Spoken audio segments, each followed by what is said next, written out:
Hi everyone, it's Tara Bianca with Be Light Transformative Therapy, and today I want to continue our conversation for a third time on triangular breathing.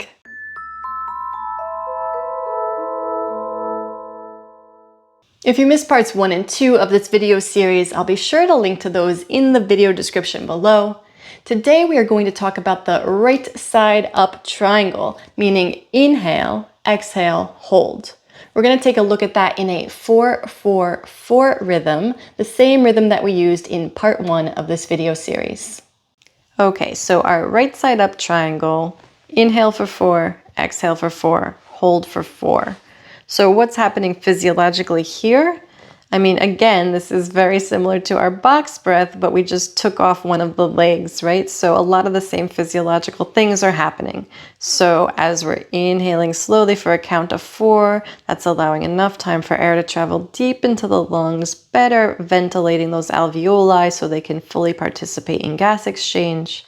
And then as we slowly exhale for a count of 4, it's a slow exhale, so we're starting to stimulate the vagus nerve and start to elicit more of a parasympathetic response in the body. And then as we hold out for 4, we're allowing even more time to nourish that vagus nerve. So CO2 is starting to elevate a little bit in the bloodstream, stimulating that vagus nerve a little bit more, bringing us more into parasympathetic mode, also causing this vasodilation, causing this bronchodilation. And remember, as that CO2 starts to elevate a little bit, it creates better oxygen distribution to all the cells of the body, right? So there's a lot of beautiful things that are happening in this very simple cadence. So let's play with it and see how we feel. So today we are comparing this right side up triangle to the work we've done in the last 2 videos of the upside down triangle and seeing which one we prefer. So I know there's many people who prefer this version that we're going to do today because it is more focused on the exhale and the suspension of breath, which tends to be more associated with that parasympathetic response, right? So it has the makings of being more geared towards PNS response. But see in your own body if you feel a big difference between this way of doing the triangular breath and the other way of doing the triangular breath. So let's try 4 of them now. Inhaling for 4, gently, quietly, easily through the nose. Exhaling for 4, gently, quietly, easily through the nose. Holding for 4, no movement, full suspension of breath. So let's give it a try. We're going to do 4 of them in a row. Breathing in for 4 through the nose. Out for 4. And hold. And in. And out. And hold. And in. And out. And hold. Last time, and in. And out. And hold. Good. So what do you feel? Was that challenging? Was it easy? Does it feel relaxing? Does it feel more relaxing than doing the triangle the other way of breathing in, holding at the top, and exhaling? What are you perceiving as the differences in your own body?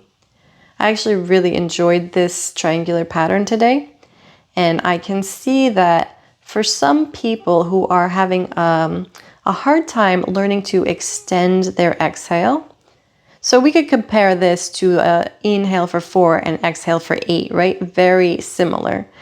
And so for people who are having a hard time extending their exhale for a count of 8, this is a really nice alternative to start working on extending the exhale. So you're extending the exhale sort of actively for a shorter period of time, but then you're still getting the benefits of an extended exhale by holding your breath instead. So I think it's worth playing around with if you are working on extending your exhale. Okay, so then the second thing that I want to try is similar to what we did in video 1 of creating sort of a small vacuum breath on the suspension. So what's that going to look like? Inhale for 4. Exhale for 4. And now on this 4-second breath hold, inhale for 4. Exhale for 4. Hold for 4. In for 4. So it's not going to be the most serious vacuum breath of your life, right? It's a very short suspension, but just kind of pulling the belly button towards the spine a little bit, feeling the ribs flare a little bit on that exhale, creating a little bit of suction through the internal organs, into the pelvic floor, into the lumbar spine. For me, I really enjoy that. It really helps with all of the digestive stuff that I have going on, and with my low back issues that I have going on, and my SI joint issues that I have going on. So I really like to create this little bit of movement on a day when I'm having a hard time focusing on my breath. Sometimes it's also nice to fill it with a little bit of extra something, right? To distract my mind from what I'm doing and keep me a little bit more engaged physically with the process. So maybe that resonates with you as well, and this is something worth trying. Now, unlike when the triangle is the other way, I don't really like inhaling from this position, right? So when I go to do this vacuum breath on a count of 2, I usually just pull in for a count of 2, release for a count of 2, so that I can go into my inhale from a totally relaxed position. Otherwise, you kind of have to release and inhale very quickly, and it creates this jerky motion, which I personally do not care for. So what it looks like typically when I practice this at this cadence would be in for 4, out for 4, hold for 4, and suck in for 2 of those 4 counts. In for 4.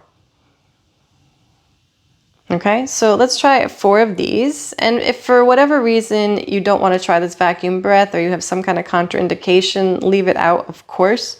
But for those of you who want to experiment a little bit and see if there's a place for this style of breathing exercise in your world, let's go for it. So 4 of them in a row. Breathing in for 4. Out for 4. Hold for 4. In for 4.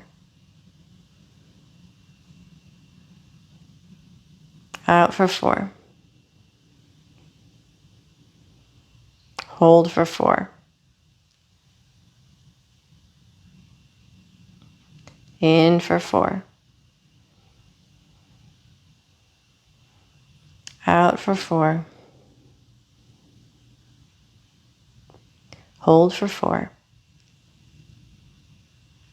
And last time, in for 4. Out for 4. Hold for 4. Good. And so take a moment and just kind of get a feel for, okay, do I prefer my triangular breathing right side up or upside down? And do I prefer to do movement on the either retention or suspension, depending which triangle you're doing?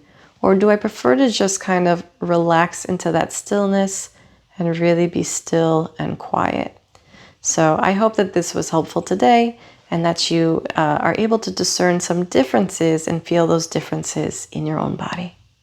Okay, so what did you feel today? Are you someone who prefers to relish in the stillness of that exhale hold?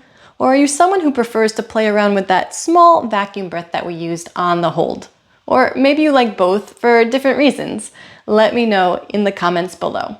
I'm going to make one more video in this conversation on triangular breathing, where we will continue to talk about our right side up triangle. I'll see you then. If you liked this video, please give it a thumbs up and please subscribe to my channel. Also, be sure to check out my totally free Breath Basics 6-day challenge. You can check out my brand new Be Light store where I've got lots of downloadable ebooks and video series all about breathing. And then also, please consider joining my private online Be Light community. And if you'd like to further support my channel and the work that I do here, you may always do so by visiting my Buy Me a Coffee page.